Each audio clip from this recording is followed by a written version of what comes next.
I'm Warren Sharp of Sharp Football Analysis, and hopefully this has become your new favorite football podcast. I've assembled a team of experts, and we've got you covered for this weekend's big-time college football playoff games and NFL games.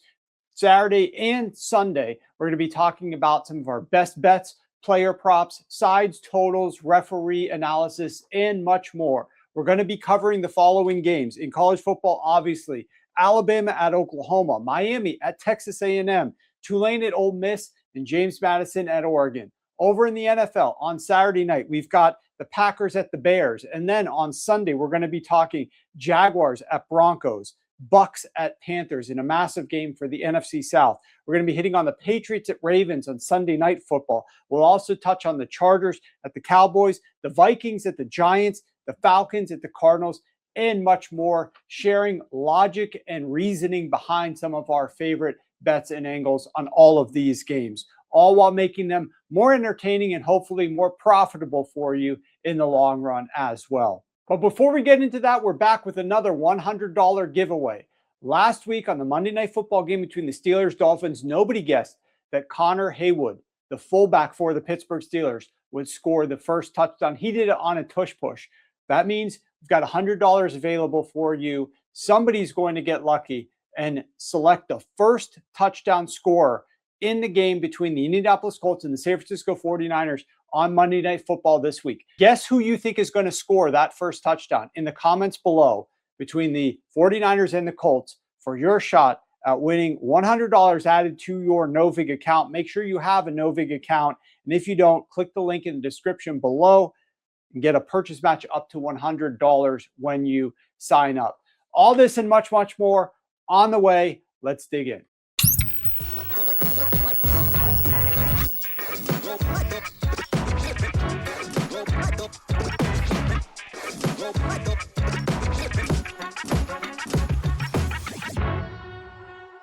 All right, welcome into what is going to be an entertaining discussion, first and foremost, about the Thursday night game between the Rams and the Seattle Seahawks, because it was an entertaining game. So we're going to dive into that momentarily. I do want to mention off the top our updated record after winning the best bet last week on the show. We're now 11-4 this year, which is 73%.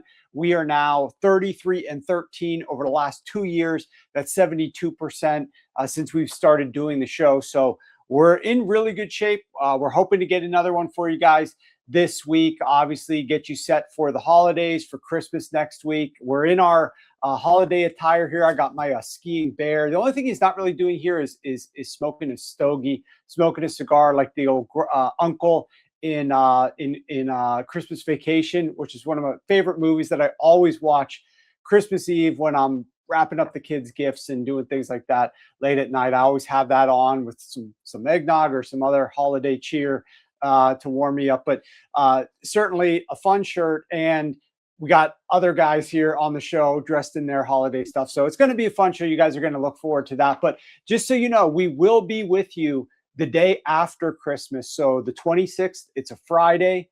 We're going to be doing a show live that morning, and we're going to be broadcasting it immediately after we record it. So Friday morning, we're going to be recording a show, have it out Friday afternoon. So set your calendar. You're going to get a show from us next week. You're going to get a show from us the week after that, right after New Year's. We're with you throughout the entire course, all the way through to the Super Bowl. And that's part of the reason why we're one of the fastest growing football betting shows and podcasts out there.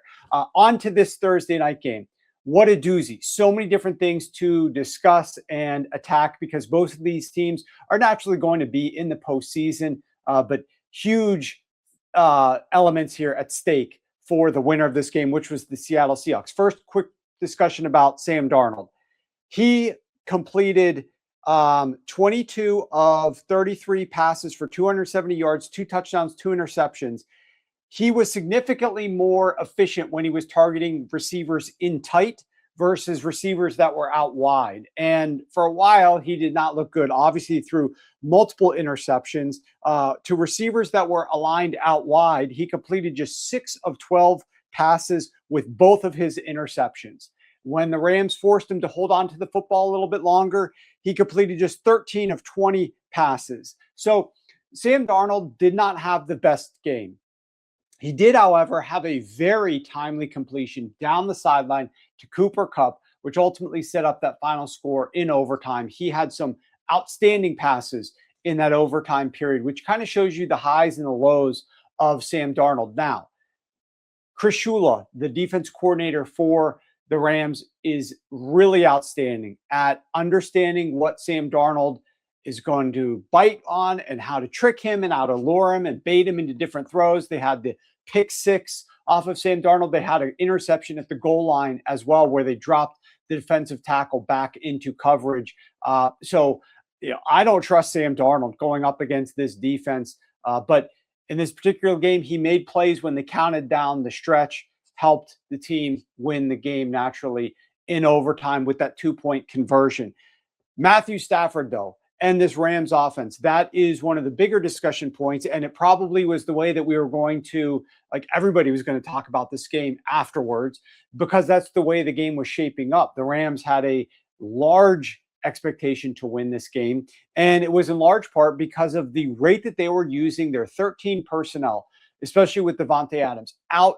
They didn't have as many receivers to go to, so they were deploying 13 personnel. They utilized it on 54 of 88 offensive plays. That's 61%, the second highest usage rate for any team this season. Another awesome stat I find interesting, because I'm a little bit of a nerd as it relates to this, but Next Gen Stats has been around for a decade, since 2016. So this is their 10th year. In the Next Gen Stats era, there have only been 2 times that a quarterback has 200 passing yards or more out of 13 personnel. The only 2 times that has happened was tonight, or last night now as you're listening to this game, week 16 for Matthew Stafford, and Sunday's game, week 15 for Matthew Stafford. So only twice in the last decade has happened each of the last 2 weeks. Matthew Stafford passing out of 13 personnel, absolutely phenomenal. He was great when he was blitzed, went 8 of 13 for 140 yards and 2 touchdowns. He was great under center, where he typically is, completing 12 of 18 passes for 177 yards and all 3 of his touchdown passes. Another nugget here, Stafford's 457 passing yards are the most in any game in the Next Gen Stats era, again, since 2016 for him. But his minus 9.2 completion percentage over expectation was the 6th worst in that span. There was a lot of underneath passes that were missed, or he was basically, the percentage dropped because what Stafford was doing a lot of times is he was getting pressured and he was just throwing the ball away. There were incompletions underneath, and there was also an interception to his running back on a tipped pass, which allowed the Seahawks to get back in the game at the end of regulation. We'll talk about Stafford momentarily. Let's get back to the Seattle Seahawks and this defense that was really disheveled by the end of the game. Some key injuries that they're going to have to figure out next week and beyond. They finished the game without cornerback Reek Woolen, cornerback Nick Emanwari, and safety Kobe Bryant. All 3 of those guys were out at the end of the game. So naturally, that was the interesting part about this. I've got a stat here. The Rams' first 8 drives, they had 30 points and no punts. Their last 5 drives in regulation, they had 0 points, 4 punts, and 1 missed field goal, obviously, which would have, iced the game, but they would have been in good situation to win the game in regulation if they just got 1 more stop. So they had some mistakes down the stretch where they just couldn't keep rolling. Now, it's hard to keep rolling against a defense like the Seahawks. I don't think anybody expected them to come out and put up 30 points in their first 8 drives. The other thing in this game was we were expecting, or the meteorologists who, trust them as far as you could throw them, were expecting rain as well as wind in this game. And really neither was that big of a factor. Now, you could see the little flags on the field goal uprights, blowing off to the side, but the wind never really seemed to impact passes down the field or anything else in this game to a large degree. So a ton of points were scored.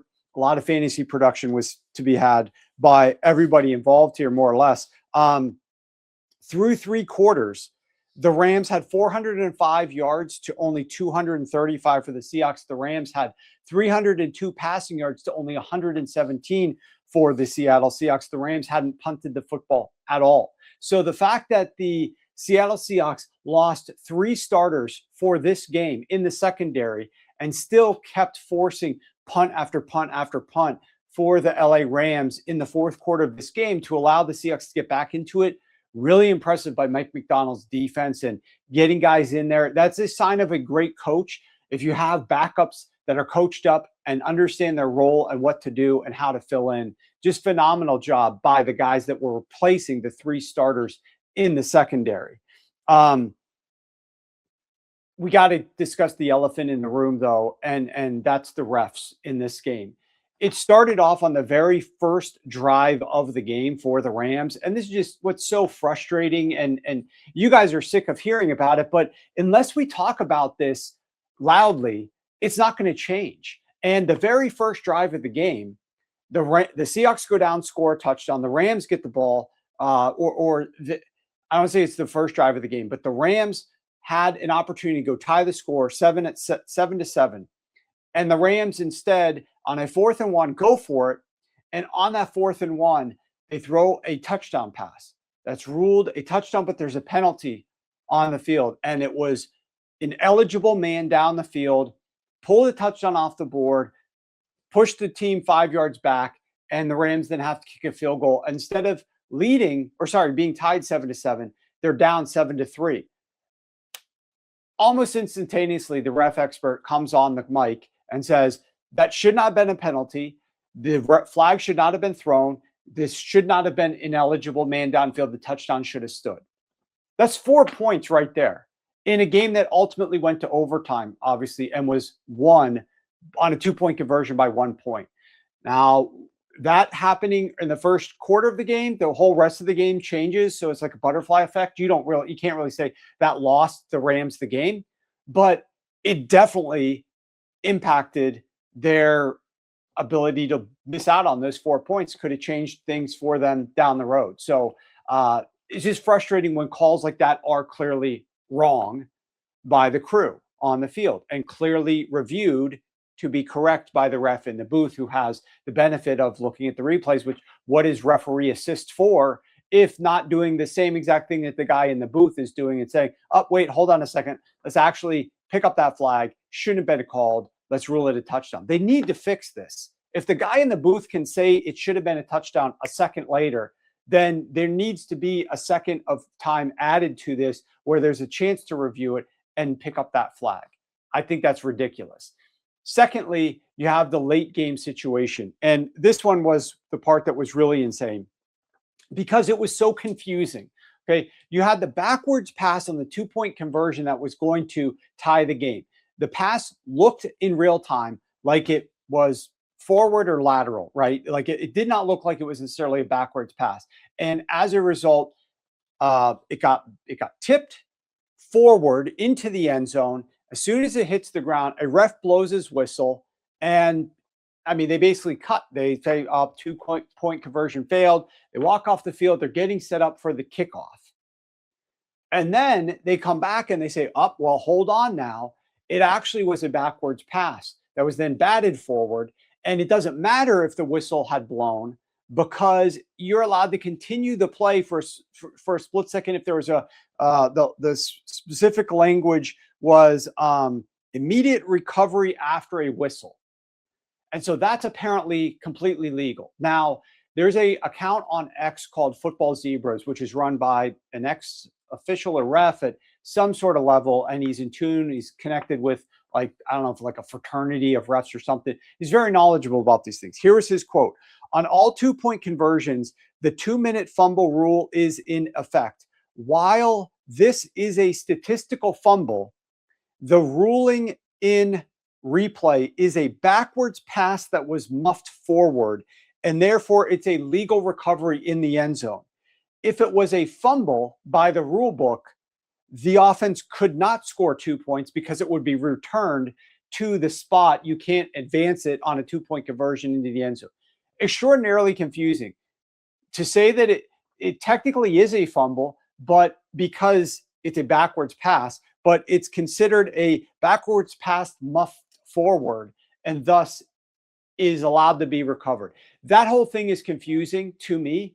Also the part where you can blow a whistle and then fall on the football and do whatever. So anything that happens immediately, just ignore the fact that there's a whistle, keep playing, I guess is the motto there.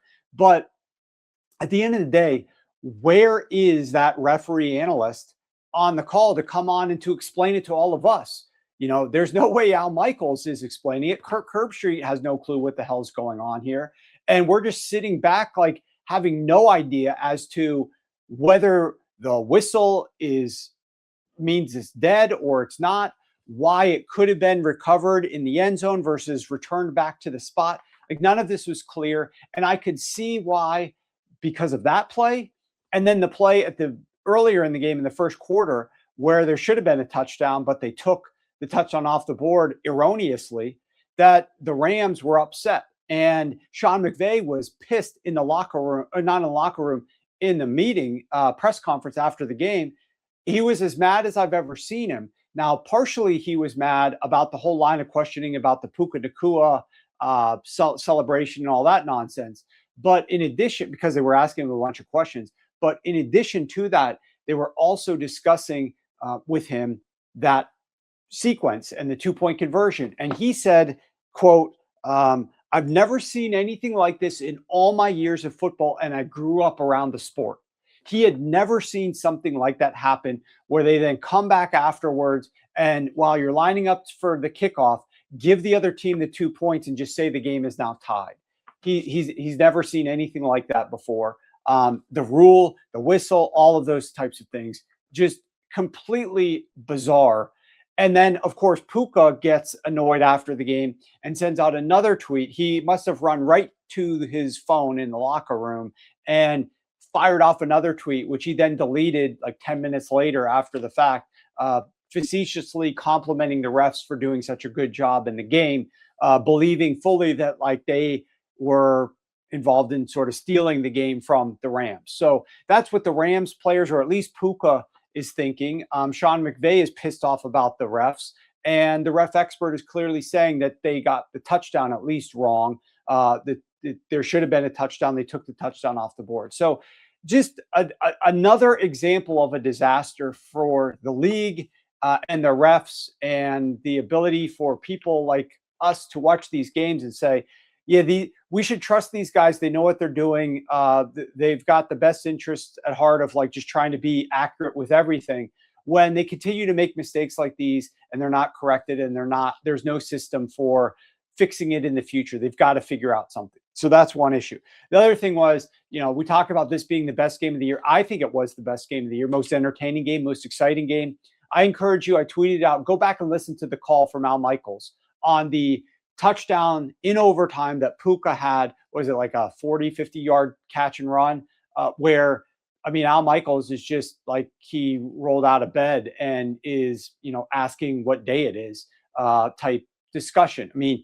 Just so bland, so lack of juice or energy in that moment.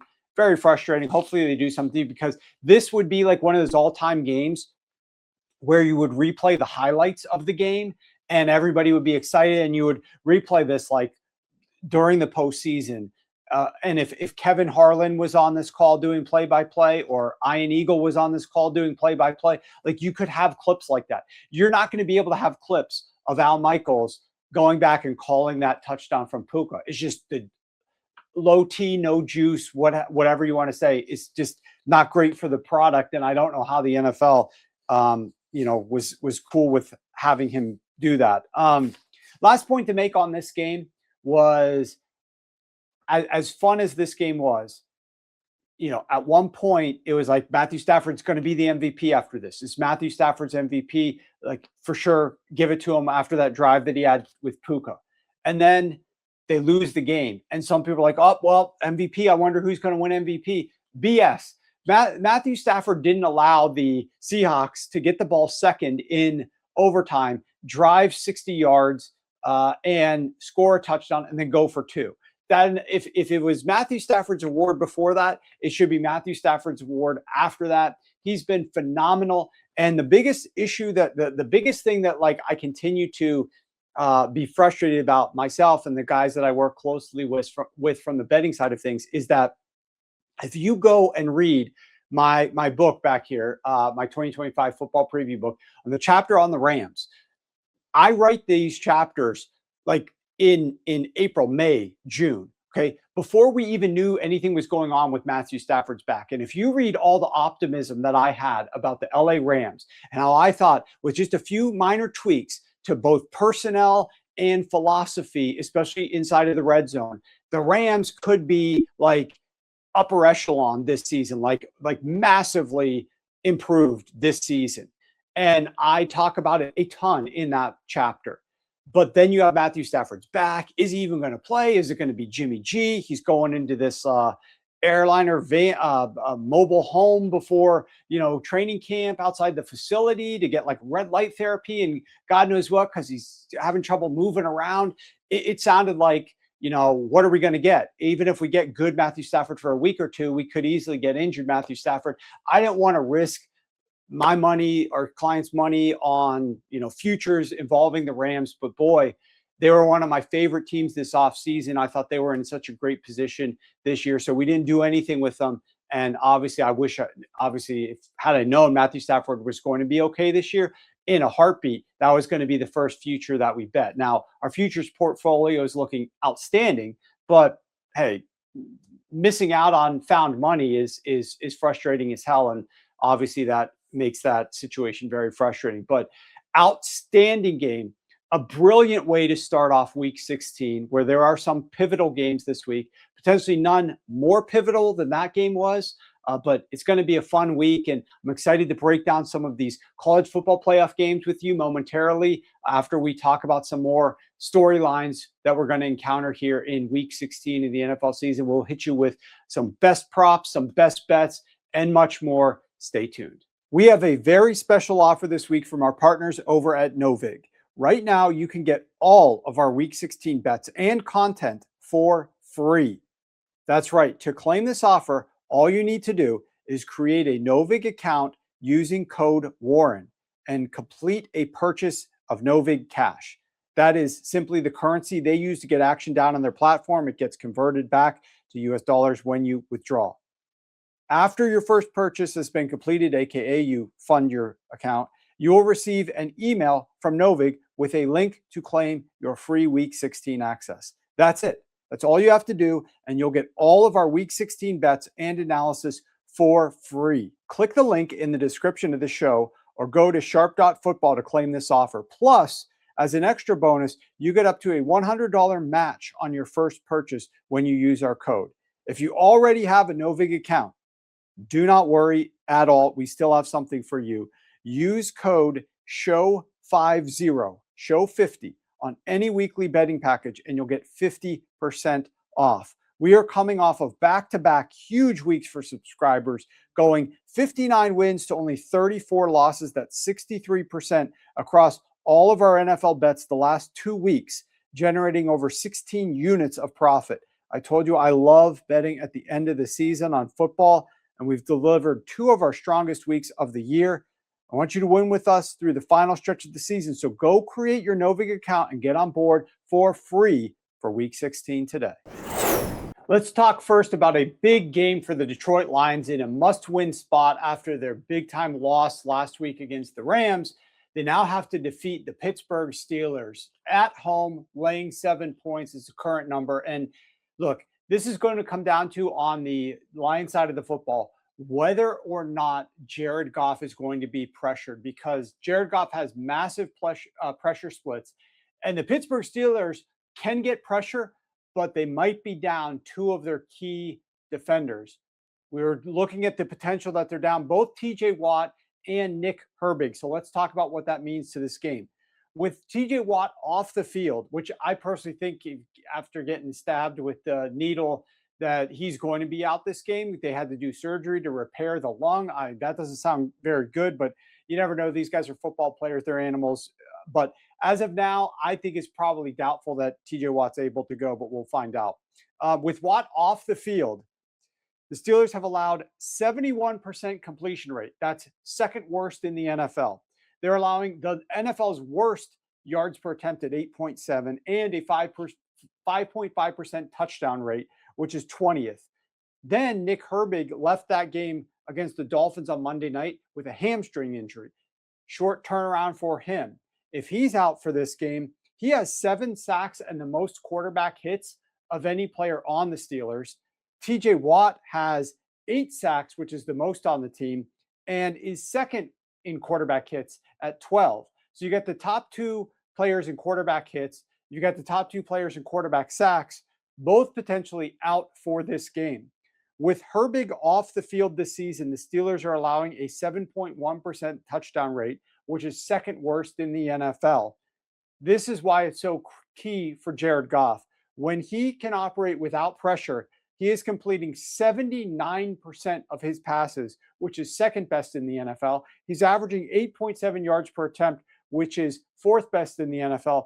And he's averaging an 8.7% touchdown rate, which is second best in the NFL. So massive game here for the Detroit Lions, and they just might be lucky enough to go into it with the Pittsburgh Steelers down their 2 top pass rushers. Now, on the other side of the ball, Aaron Rodgers is going up against a defense that plays some of the highest rates of man coverage in the NFL, the Detroit Lions.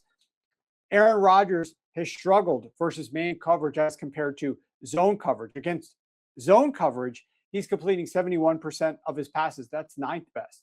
But against man coverage, that's down to 55% of his passes, which is 22nd in the NFL. Against zone coverage, he's averaging 7.4 yards per attempt. That's 17th best. Against man coverage, that drops all the way down to 6.4 yards per attempt. So tough situation for, even though that Lions secondary is beat up, banged up, and that's how you want to attack them. And Aaron Rodgers might have some success.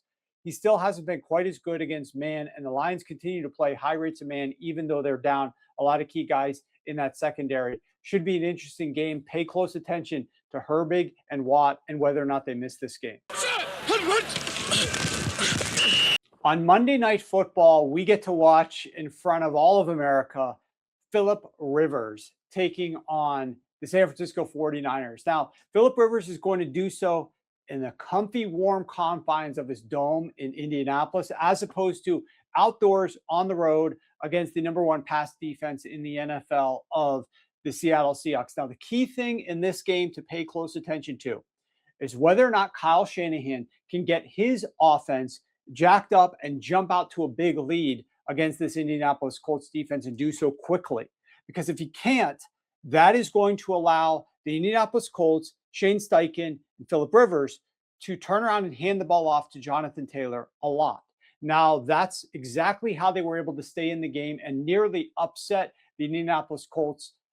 The Colts were able to nearly upset the Seattle Seahawks 1 week ago, was because the Seahawks didn't jump out to a lead. The Colts played outstanding defense, and they allowed Jonathan Taylor to help run the football. But they were doing so against a very good, I mentioned how good the pass defense was for the Seahawks. The Seahawks also have a great run defense.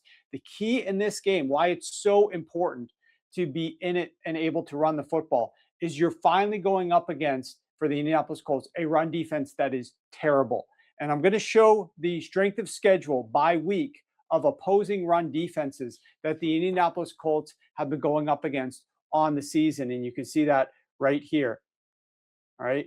They are about to go up against the San Francisco 49ers, who ranked 26th. Prior to that, you could see we're talking about they're going up against the number 1 Seahawks, number 4 Jaguars, the number 6 Houston Texans, and then the number 13 Kansas City Chiefs. 3 top 6 run defenses over the last 3 weeks. Now a massive decrease in strength of schedule of this opponent's run defense. This is all about Jonathan Taylor. Can he support this team? The Indianapolis Colts are in desperate need of a win here. They might just be able to make some noise and keep them in the game as long as Jonathan Taylor has opportunities to run the football, because he should see some success against this run defense of the 49ers. But conversely, what exactly are we going to see from Robert Saleh? Last week, they saw Philip Rivers and his arm strength. Now, after the game, Shane Steichen said, yeah, we were throwing it short. That was the game plan. These game plans are going to be opponent driven. Well, I mean, we saw the way some of those passes looked down the field. They did not look like they had zip. They did not look like they were super accurate. So if the San Francisco 49ers, Robert Saleh, decide to crowd the line of scrimmage and just try to stop the run game with as many people as possible, will Phillip Rivers be able to make them pay down the field over the top? It's going to be fun to watch on Monday Night Football. We just talked Monday Night Football. Let's back up one game and let's talk Sunday Night Football, where the New England Patriots travel to Baltimore to take on the Baltimore Ravens. Sharp money has come in on the Baltimore Ravens, raised this line to Baltimore, laying 3 points at the time of this recording, a solid 3 for the Baltimore Ravens. Now, the New England Patriots has been widely discussed, the terrible quarterbacks that they have faced so far this season. The quarterbacks that they've had success against, most of them were terrible. And obviously, Lamar Jackson, though he struggled this year, is far more talented than the vast majority of those quarterbacks. It should also be said, however, that the Baltimore Ravens' own defense has been going up against some offenses that clearly have been struggling. And I'm going to share this strength of schedule graphic with you momentarily. But what you're going to see on this is the offensive efficiency rankings of the opponents that the Baltimore Ravens defense has been able to go up against. And as you can see here, a lot of these teams with their offenses have not been very good whatsoever. We're talking about the most recent games, a couple of games against the Bengals, game against the Pittsburgh Steelers. You got the Jets, you've got the Cleveland Browns, you've got the Minnesota Vikings thrown in there. And so now, after playing all these teams that rank average to well below average, you've got a big test against the New England Patriots offense right now that ranks 6th best in the NFL. So it's going to be a true test for the Baltimore Ravens. We know what the Baltimore Ravens would prefer to do. They want to get Derrick Henry involved. They want to get the running game going, and they should be able to have some more success with some of the injuries to the New England Patriots defensive front. But the other aspect to this game that you should focus in on is whether or not the Baltimore Ravens defense can do a good enough job early in the game against the New England Patriots offense, because this graphic right here is going to showcase the fact that the New England Patriots, if you can see their logo, where are we at here? Right over here. They average the most first half points per game of any team in the NFL right now. They're playing the Baltimore Ravens, which are down here at less than 10 first half points per game, which is what you see listed here, with the most points over here, the fewest points over here in the first half. So, and the Baltimore Ravens typically are starting off a little bit slow. They need to start off a lot faster in this game, because if they want to be able to continue to run the ball all the way through, if they fall behind against a team like the New England Patriots, who comes out typically pretty fast, it's not going to be quite as easy to call those run plays like they need to have to be a bit more balanced. So, going to be fascinating. Pay close attention to how this game starts in the first quarter, in the first half. See if the Patriots are able to jump out to a quick lead, or if the Baltimore Ravens defense is able to step up. In an absolutely massive game for the NFC South, we have two quarterbacks with offensive play callers that are trending in vastly different directions here. Baker Mayfield and the Tampa Bay Buccaneers came out last week, once they got all of their weapons back against the Atlanta Falcons, and went massively pass heavy. And I don't just mean pass heavy because they were down on the scoreboard at times. Even when you account for game state, this team was passing the ball well above expectations. They were also passing the ball deeper down the field. Baker Mayfield averaged 10.6 air yards per attempt, a season high. 53% of his passes were 10 plus yards down the field, a season high. 32% were 15 yards or further down the field, the highest rate since week 1. They threw the ball 14% over expectation, the highest of any game this season. They're going up against the Carolina Panthers in a pivotal game for the NFC South. Carolina is a team that has the second lowest passing rate over expectation this year. Only the New York Jets are lower.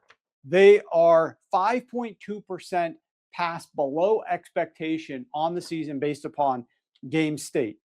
They tried against the San Francisco 49ers to pivot into a pass first situation and try to start the game passing the football a little bit more, and got into a big hole quickly against the San Francisco 49ers. And since that point in time, they've again returned back to their more run heavy ways.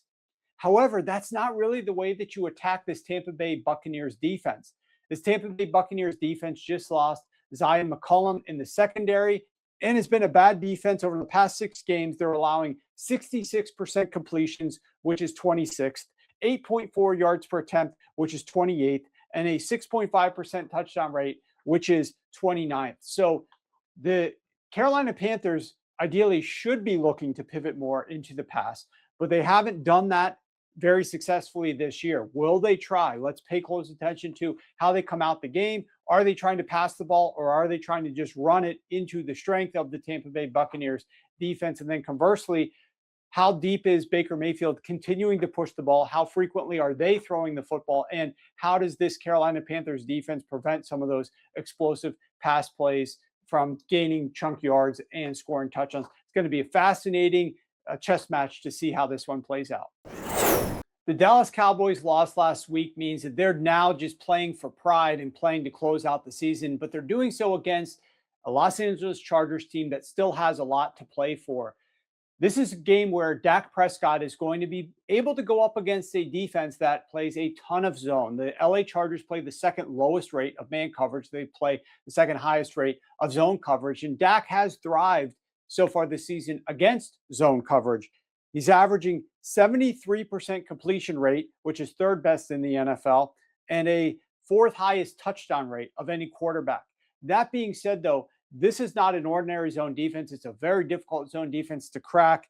The Chargers are allowing the fewest passing points per game this season of any defense, the fourth lowest completion rate at just 60%, the fifth lowest yards per pass attempt at 6.3, and the second lowest touchdown rate.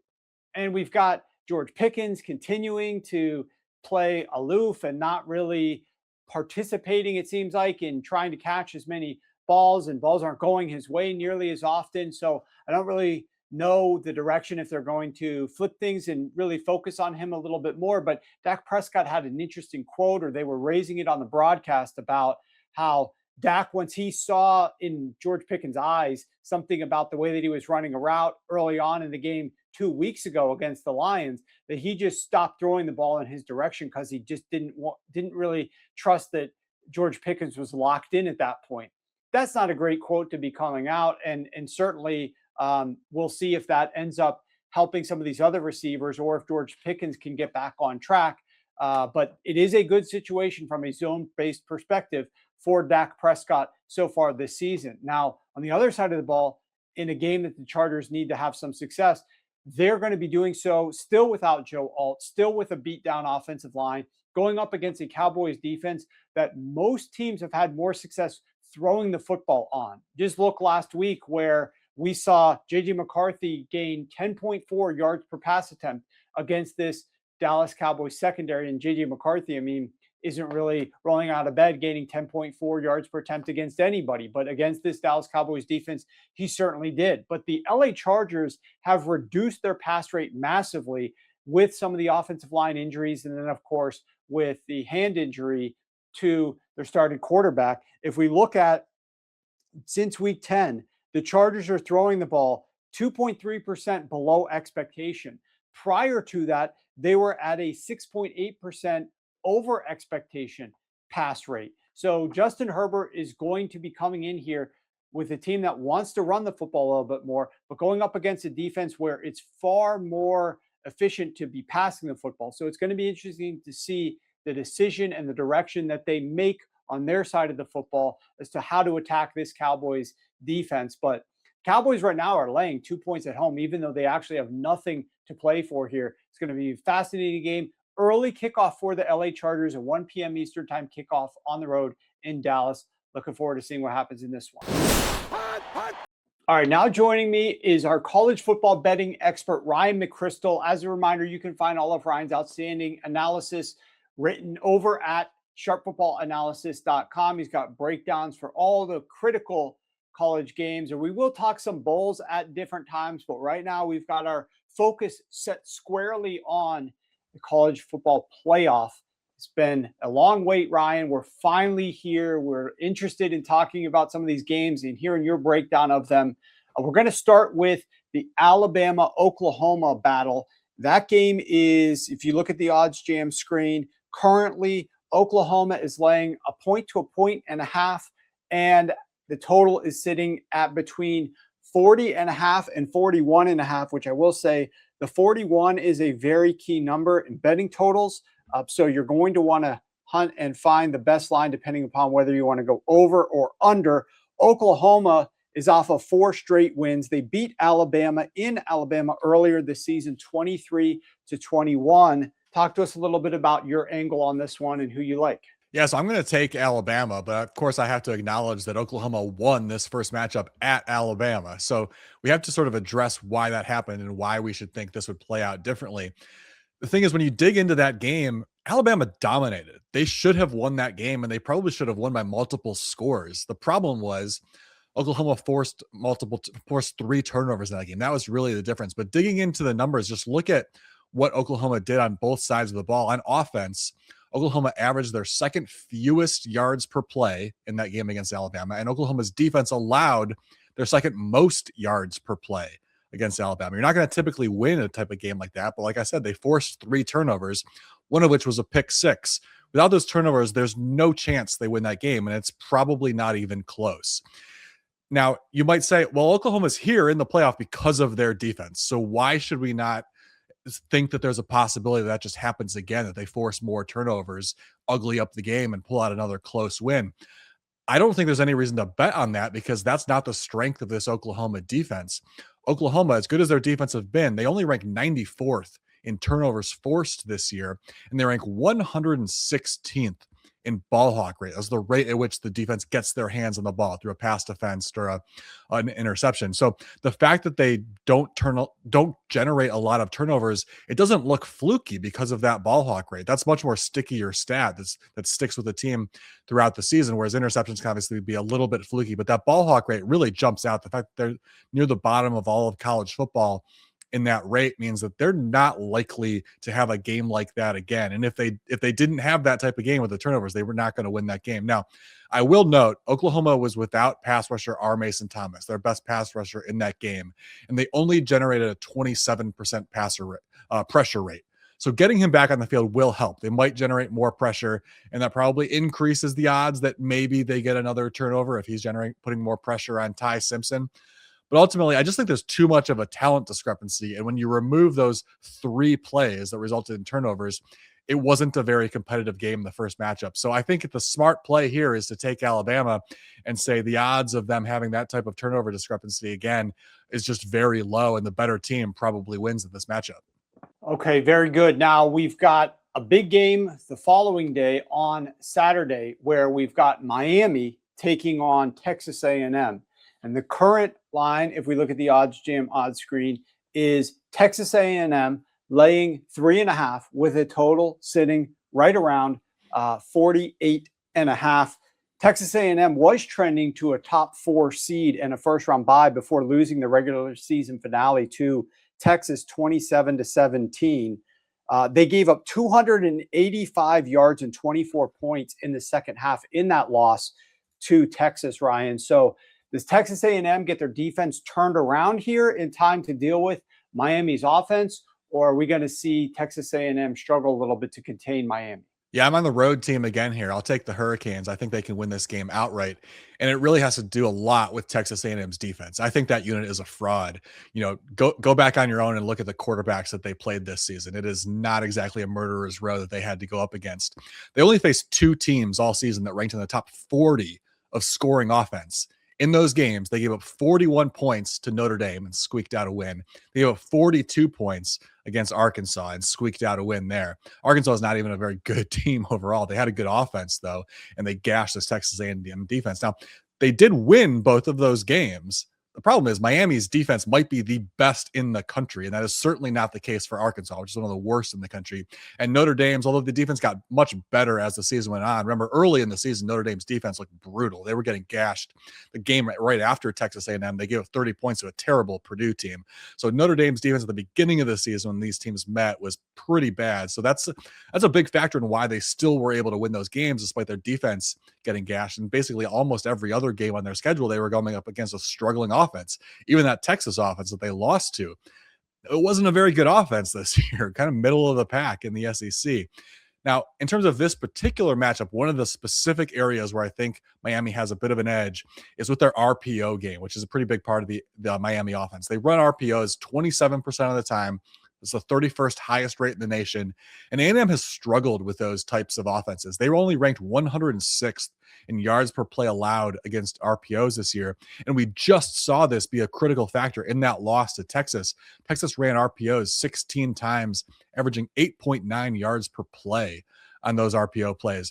So this seems to be one specific area where they have an edge against a defense that as a whole already looks pretty weak. And, if you check out my article on this matchup on the website, I laid out a few other areas. Basically, as you break it down, this Miami offense versus Texas A&M defense, almost every area Miami appears to have an edge. So I think they put up a big number in this game. Now, I do want to address the number one reason why some people might be hesitant to trust Miami, especially in a tough environment on the road. And that's Carson Beck's turnovers. He's thrown 9 interceptions this year, 22 over the last 2 seasons. And in their 2 losses this year, he threw 6 interceptions combined. That's a huge red flag that could absolutely cost Miami a game at any given point in time. However, A&M is one of the worst defenses in the country at forcing interceptions. They only had 3 interceptions this year. And if you look specifically at their performance against downfield passing, I don't think we have anything to worry about with Carson Beck in this game, because obviously most interceptions happen on throws downfield. The defense has more time to get under the ball and disrupt those passes. 7 of Beck's 9 interceptions have been 10 or more yards downfield this year. However, Texas A&M ranks 117th in ball hawk rate at that depth this season. They simply don't make a play on the ball. They only have 3 interceptions all year. And like I was just saying with Oklahoma, the fact that they have such a low ball hawk rate really supports the fact that there's nothing fluky about that number. They are bad at getting their hands on the ball. And so the fact that Beck throws more interceptions, it's a little bit concerning, but this is the perfect matchup for him against a defense that just doesn't really get into the way of passing lanes and disrupt the passes downfield. So the one concern that you might have with Miami, it's not really a concern against this Texas A&M defense. So, if you just remove that from the equation, there's really no reason to think Texas A&M is going to win this game. If we assume it's a game where Beck protects the ball, just like every other game this season where he protected the ball, Miami should win and might actually win pretty easily. So I love the fact that they're, getting points on the road here. I'll take Miami, and I think they're probably going to win outright.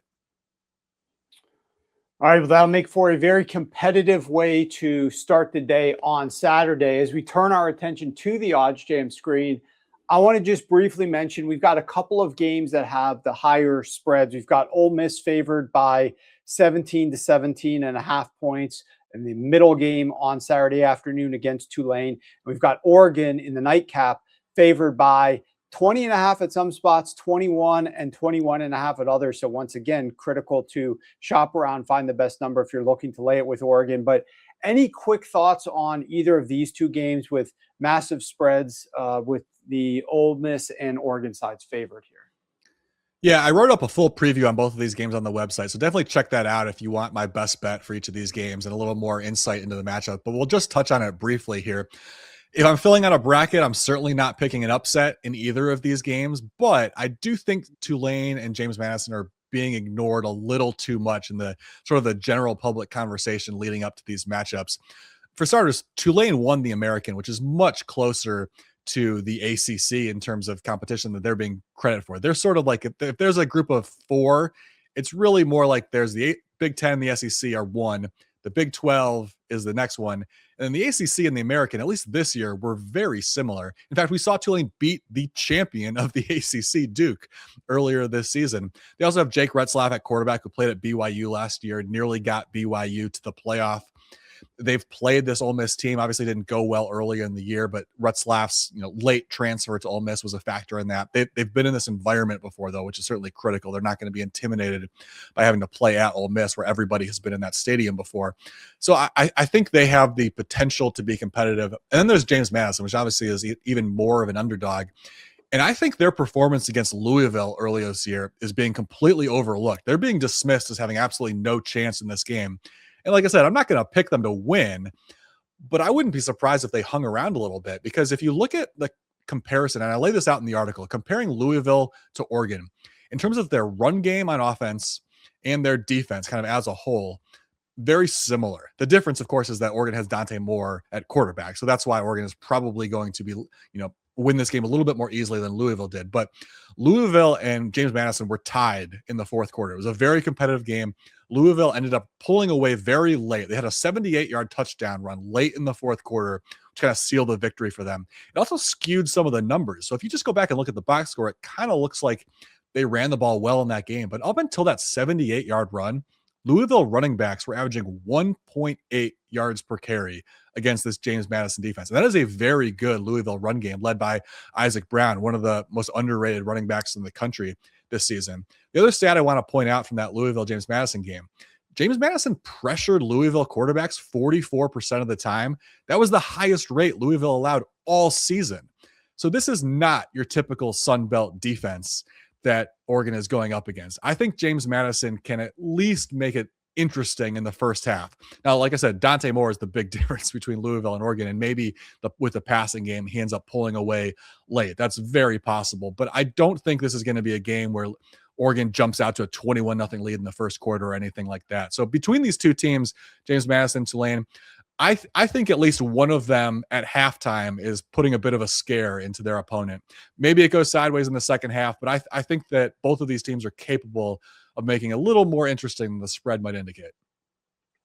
Well, for the sake of being able to watch a good game, especially after that 12 o'clock game, I hope that you're right. And you also have some injuries to those receivers at Oregon, some of the supporting receivers there. So we'll see if they're able to jump out to that big lead as quickly, or if the game is tight and allows James Madison's full playbook to be open against that tough Oregon defense. But a couple of great games. And as Ryan indicated, if you want to get more analysis on those last two games, go over to sharpfootballanalysis.com. He's written up previews for both of those games. He's written up previews for all four of these games this weekend. You're not going to want to miss it. Head sharpfootballanalysis.com for more.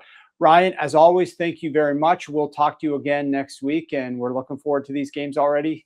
Good luck. As I've mentioned many times on the show this season, we've partnered with Novig, America's #1 sports prediction market, to give you an exclusive opportunity to try out their platform. They're offered in many states that sportsbooks are not allowed, including Texas, Florida, Georgia, and more. Right now, you can get a purchase match of up to $100 with code WARREN. And this week only, on top of that match, you will get access to all of our Week 16 bets for free when you join. Just click the Novig link in the description of the show below, or go to sharp.football to get your $100 match when you open a new account. Then, after you complete your purchase, you'll receive an email on how to claim your free Week 16 of access. And don't forget, comment below who you think will score the first touchdown in the Colts 49ers Monday Night Football game for a chance to win an extra $100.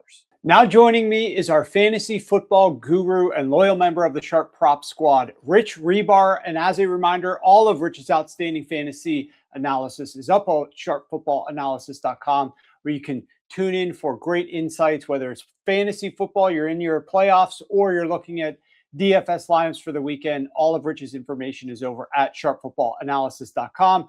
Rich is back with 3 outstanding looks from a player prop perspective to share with us to try to make us some money this holiday season. We're going to start with Aaron Jones of the Minnesota Vikings, and we're going to look at his longest rush attempt against the New York Giants. And as we turn to our odds jam screen, we can see that this number is at 13.5 basically everywhere. You can find 13.5 plus 100, which we absolutely love, over at DK and MGM. So there's a couple spots where you can get some nice plus money on that price. So Rich, talk to us a little bit about why you like Aaron Jones to have at least one explosive run of 14 plus yards against this pitiful Giants run defense. Yeah, I mean, that's pretty much sums it up in a very quick sentence. But Aaron Jones, he's hit this in 5 of his past 7 games.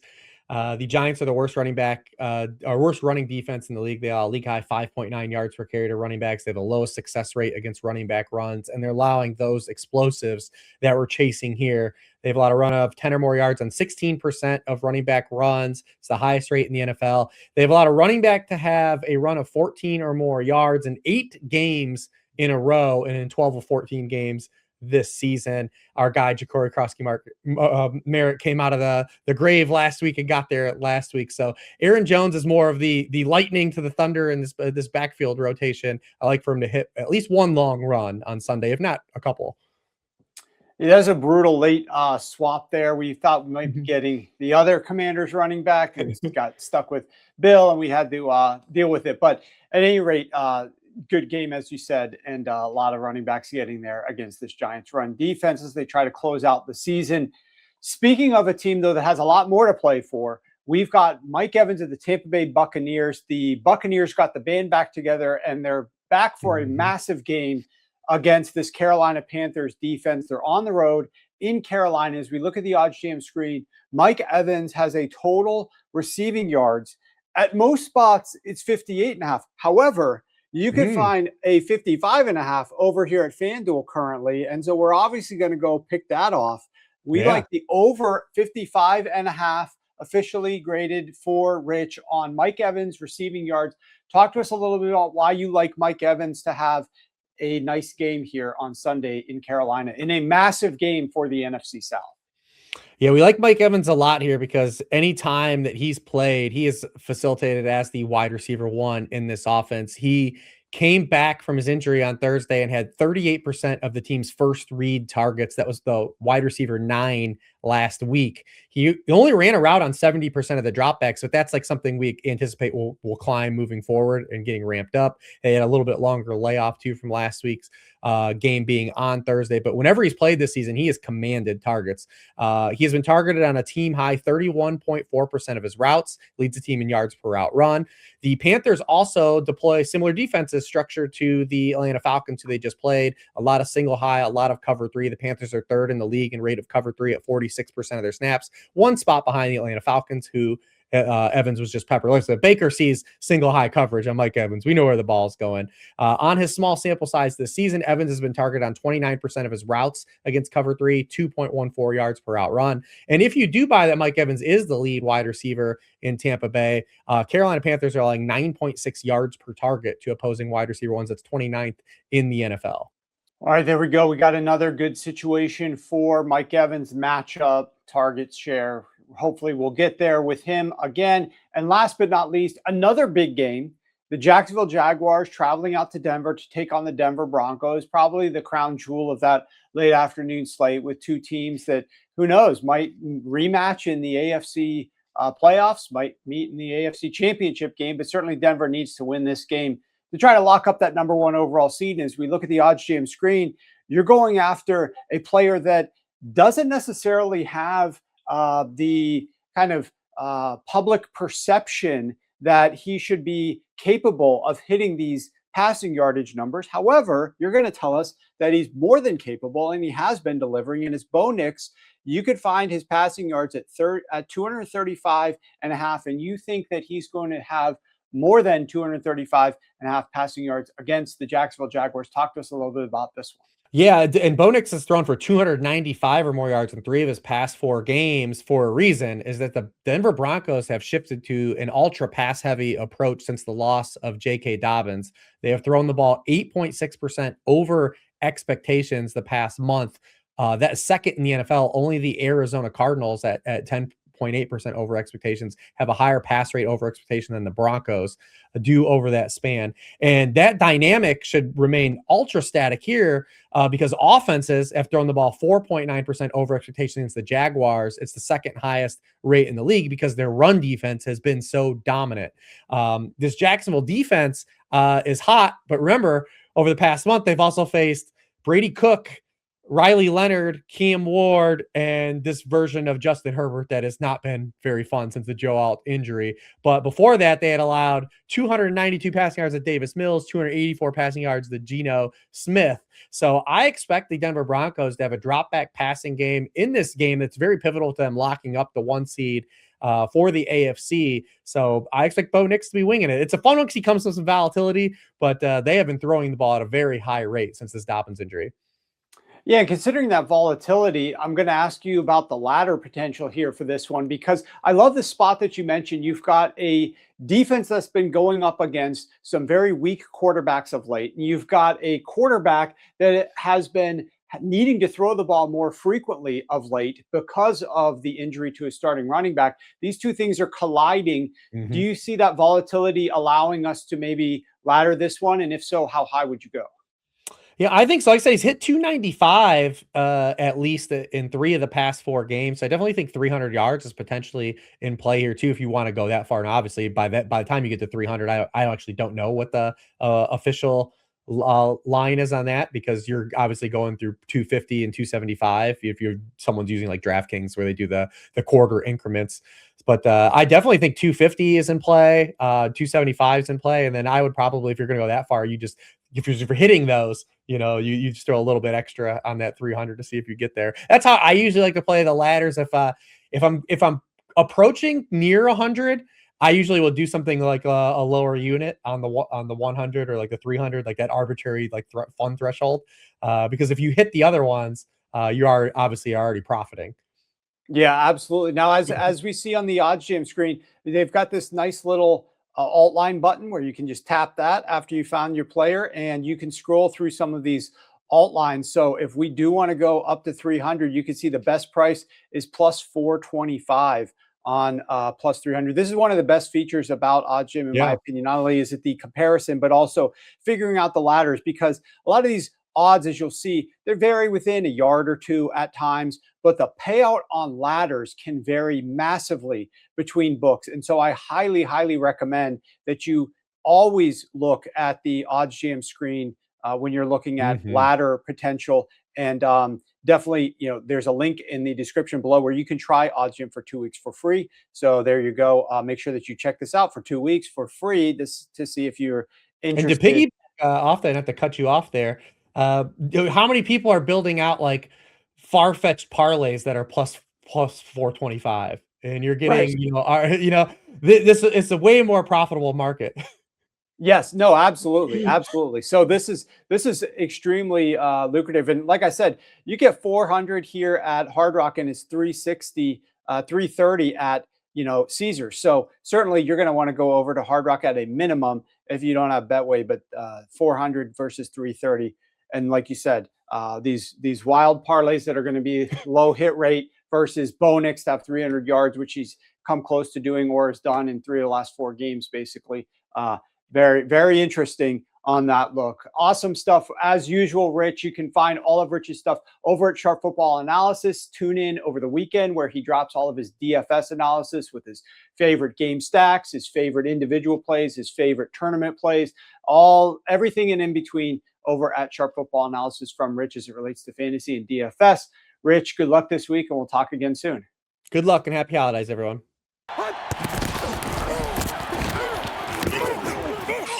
Now joining me is our NFL ref expert, Joe Gibbs. As a reminder, you can get all of Joe's outstanding analysis over at sharpfootballanalysis.com, where he has a weekly article identifying some of the most critical games of the week and the referees that are on those games, and some edges that you might be able to take from the referees' tendencies to help you better manage your expectations and place your bets for the games. He also has some detailed analysis on all the refs and their crews and their tendencies to help you out there as well. Joe, we're going to tackle 2 of the most important critical games of the weekend. The first one is on Saturday. Or look at the OddsJam odds screen. We've got the Green Bay Packers taking on the Chicago Bears. This one is Saturday night, 8:20 p.m. Eastern.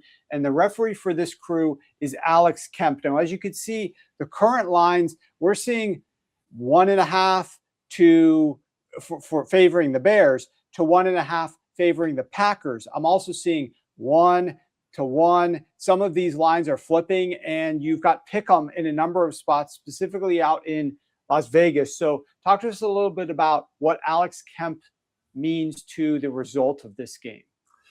Yeah, so it's noteworthy you detail who's the favorite, and there are various, depending on where you go, various favorites. So favorites with Alex Kemp, this is historic what he's doing right now. This is dating back to the 2024 season. Favorites are 27-3 straight up, 90% with Alex Kemp, and 25-5 against the spread, 83% against the spread. So the closing line favorite, 27-3 straight up, 25-5 against the spread. Right now, as you said, Packers, Bears are both favorites. It's a pick 'em at some spots. This is just one of those oddities that I've followed myself, and I've mentioned it from time to time. it doesn't impact the game in any meaningful way. It's just one of those strange things. So if you like the favorite, this is the crew you want to be betting the favorite with. That's all I'm going to say. As far as the actual officiating of the game, Kemp ranks 4th for special teams penalties per game, which often leads to less than ideal starting field position. And then that all-important false start offensive holding combination, they make that a point of emphasis. 41.5% of their penalties are assessed in those two categories, which is key in this game. The Bears, 42% of their penalties come in those categories. The Packers, 44%. So it's going to be around that line of scrimmage, the holding, the false starts. Whoever can navigate that best with this crew in charge will certainly have an advantage on Saturday night. Defensive penalties on third down and automatic penalties awarded via penalty on third down.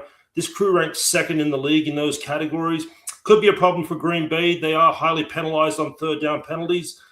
The good thing is that the Bears' offense is not really prolific at generating those. They're more of a run-first team, and we saw that last time they played 2 weeks ago. So pivoting back to that game, I like Green Bay in that. That was one of my predictions for Sharp Football Analysis. I got to be honest, I felt pretty lucky to win the game. It was the Packers -6. The Bears were extremely impressive in the second half of that game, and they got a little cute in the fourth quarter. They got down there with about a minute left. Not really sure I like what they did as far as their approach to trying to finish the game, and they ended up losing ultimately. But I was really impressed. And so we fast forward to this weekend, the Packers. It was kind of a Murphy's Law game in the second half last week with Watson out, Parsons done for the year. So, I mean, I lean Chicago in this one just based off that second half of what we saw 2 weeks ago against Green Bay, the way they just ran the ball down their throats. Well, they're going to have to do that again, Joe, because as you were speaking, I just saw that both Rome Odunze and Luther Burden have been ruled out for this game. So you would expect the Chicago Bears to lean even further into that run game. DeAndre Swift, he's listed as questionable to play based upon a groin injury. So this team might be reaching down to some of the depth pieces if Swift is not able to go on this short week after I believe he injured himself during practice with the groin that had been bothering him a bit, showed up as limited a couple of days ago. So interesting game. Obviously, I expect the line to shift a tiny bit back to Green Bay's favor as a result of maybe some of those receiver injuries. And Burden, it looked like Odunze was going to be out, but Burden for sure being out when they said that they were hopeful he would be back is certainly noteworthy.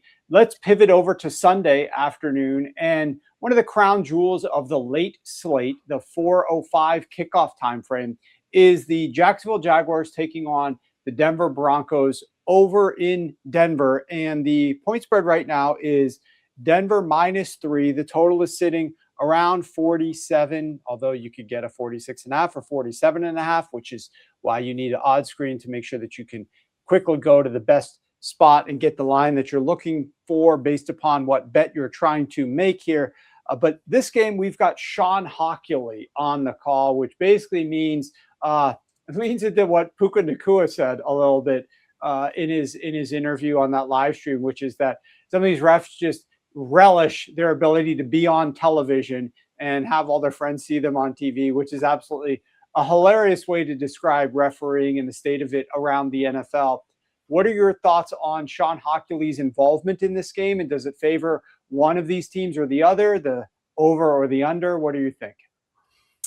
Well, I mean, we've covered him extensively on this show, Warren. In fact, we did his game last week with the Chargers Chiefs. So Hockley is synonymous with unders, and that's more so in divisional matchups, as we noted last week with the Chargers Chiefs. In fact, in divisional matchups, he's now 31-15-1 to the under in his career, 4-0 to the under this season. But this is not a divisional matchup, so let's put that aside. Here's some numbers for this game. Hockley ranks 3rd in penalty per game average. The Jags rank number 1 for penalty per game. The Broncos rank number 2 in penalty per game average. So right there, look, I prefer if they let them play. I say that for every single game. It doesn't always go to plan, but that's the way I like them to approach it. But the signs are here for this thing to unravel, where it could become a penalty fest. And we've seen it before in Hockley games. And to Puka Nacua's point, like these guys know the big games and they sort of play to the camera as a result. So there is a chance that this thing just gets out of hand, and we'll get into some details of specifics with this crew. In the offensive holding false start combination, in raw numbers, this crew ranks 3rd in raw numbers in those combinations. They rank top 5 for both offensive holding and false start penalties. And both these teams have had issues with it, particularly Jacksonville, actually, and on the road. So, and you're going up against a defense in Denver that is one of the top 5 units at generating both offensive holding, false start, delay of game, illegal shift, all those pre-snap penalties. So that could be an issue for Jacksonville. Awarding automatic first downs via penalty, Hockley ranks 2nd this season. Number 1 for unnecessary roughness, number 2 for roughing the passer. They rank number 5 for defensive pass interference, which is noteworthy. The Broncos and the Jaguars are top 3 penalized defensive units for defensive pass interference. But I noticed last week, and I think you noticed it too, Warren, in that Chargers-Chiefs game, there were multiple instances where there were blatant defensive pass interferences, and they didn't call anything last weekend. Hockley's crew didn't. So I don't know if that was a one-off or they're starting to pivot as we get down the stretch of the season to be more of a let-them-play crew, which is traditionally what they have been as far as defensive pass interference. Let them play and not call those. So it remains to be seen if that was an outlier performance from this crew, but it bears noting on Sunday. Just keep an eye on that one. Fourth quarter penalties. This one's interesting. Hockley's crew call more penalties as the game progresses and call a disproportionate amount of their penalties in the fourth quarter. So back to my original point where this thing could unravel. If it starts out problematic, it will only be sort of a snowball effect, and you get the fourth quarter high leverage spots, and these guys just go bananas with the penalty flag. So I actually like the over in this game. I liked it as soon as I saw the matchup, and it's going to be balmy weather for Denver on Sunday, relatively speaking. So I don't think weather will be an issue. It's going to be about 60 degrees. You get 2 great field goal kickers. So, you get the ball starting at the 35 and you get a couple of first downs that are in field goal range. So I kind of like the over, even though Hockley's numbers don't point to it being an over. That's the way I lean in it. As far as the side, I mean, Denver at home, they haven't lost. The Jags have come up against 2 really good teams this year, the Seahawks and the Rams. They lost both games. So this is kind of another prove-it spot for them. Really, that's all I've got on the game. Just I hope they let them play. But like I said, the elements are all there for this to become a sort of a penalty fest and get out of control on Sunday. Yeah, let's hope that's not the case. It's one of the biggest games of the weekend in terms of implications for seeding and in terms of watchability, because some of these games with some of these backup quarterbacks being inserted are just no fun. This game at least has some fun angles from betting and props perspective. So, and is massively important. And both of these quarterbacks are exceeding expectations of late too, with Trevor Lawrence and Bo Nix playing well. So this is a game. I don't think anybody at the start of the season would have had this pegged as a pivotal game in the AFC. The Jags at the Broncos. That was probably like on everybody's sort of put that on the TV in the corner of the room game. But as it turns out, it's one of the biggest games of the year. Yeah, and I'll tell you what, Joe, I was certainly happy to see Trevor Lawrence rebound and have a great close to the season, because we took his over 21.5 passing touchdowns and we ulted it, we laddered it all the way up. And so that was looking dead for weeks. And then he goes and throws 5 passing touchdowns last week, gets us over the number that we needed. It was our largest player future of the year. So we're certainly big Trevor Lawrence supporters around here now that he's back on track. I don't know if I believe in him long term, but I believe in his coach. And so that's very important as well. It's going to be fun to see Liam Cohen and Sean Payton match wits here. I know this, though. Liam Cohen went up against this Denver Broncos defense last year when he was calling plays for Tampa Bay and did not have very much success. So let's see if that's a factor whatsoever here, if he's learned some things that he can apply this upcoming meeting. Great stuff as usual, Joe. We look forward to this segment each and every week. You guys can find out more of Joe's great analysis for some of the other refs and some of the other games over at sharpfootballanalysis.com. Joe, we'll see you next week. Good luck. Thanks, Warren. Good luck. All right, we brought our experts on and we got some of their best bets in the college football and the NFL space. But now it's my turn. It's my turn to give you my Novig value of the week. We hit it again last week. We're now 11-4 on the season, 33-13 in the 2 years that I've been doing this. For this week, we're going to look to extend that with another win by turning to the Atlanta Falcons game against the Arizona Cardinals. And we're looking at Bijan Robinson's longest rushing attempt, and we're going over 16.5. Right now, you can see the markets at 16.5 minus 110 at a variety of different spots. But the best line, as you can see here, is over at Novig for minus 109. So let's talk about why I like Bijan Robinson in this spot and just look at some of the things that he's been doing of late. His coach came out this week when talking about how they're going to integrate Drake London if he's able to return. And they're talking about the limitations because they want to try to get Bijan Robinson 20 carries. They called him a 20-plus rushing attempt guy. And sure enough, over the last several weeks, that is what they've been pivoting to. 19 against the Bucs last week, 20 against the Seattle Seahawks the week before that, and 23 against the New York Jets the week before that. 2 of those games were losses, and they still were running him 20-plus times in both of those games, which now gets me to the strength of opponent that they faced. Those last 2 opponents that they've gone up against, if you look at the graphic right here, you can see they've gone up against the Seattle Seahawks and the Tampa Bay Buccaneers. Both of these defenses are very good against the run. Now they're going up against the Arizona Cardinals, significantly worse against the run. In fact, the worst run defense that they've played since week 8. Now, we know that there's going to be opportunities for him to run 20-plus times against a very bad run defense. That's a positive for us to hit over 16.5 for his longest rush. The last 2 weeks, though, he hasn't gotten there. 14 yards for a longest rush against the Bucs, 11 yards for a longest rush against the Seattle Seahawks. But I think that's because of the strength of those run defenses, not because of Bijan Robinson himself. In the prior 3 games, he had along of 26 against the Jets, along of 32 against the Saints, and along of 19 against the Carolina Panthers. 3 run defenses that are obviously not top 10, but all of which are slightly better than this Arizona Cardinals run defense. And I went and looked at all of the running backs that go up against, if we're saying he's a 20-plus touch guy, all the running backs that have at least 10 rushing attempts against this Arizona Cardinals run defense. There's been, since week 9, there have been 9 running backs that have at least 10 rushing attempts against this defense of the Cardinals. 8 of them have had a longest rush of at least 18 yards.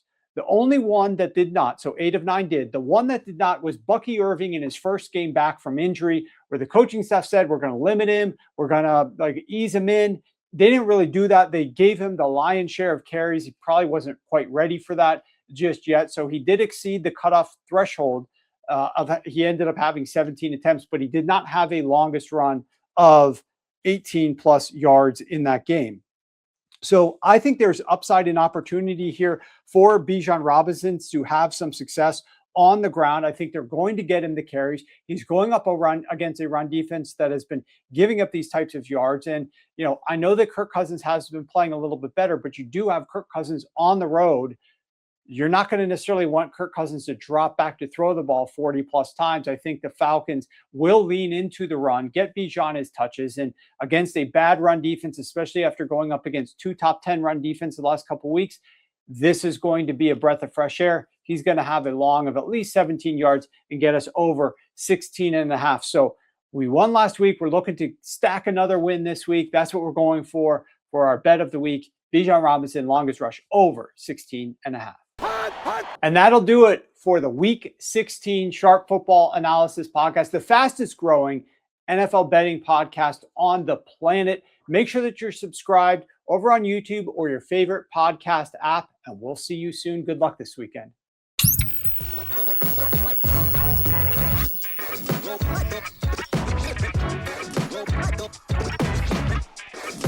Go,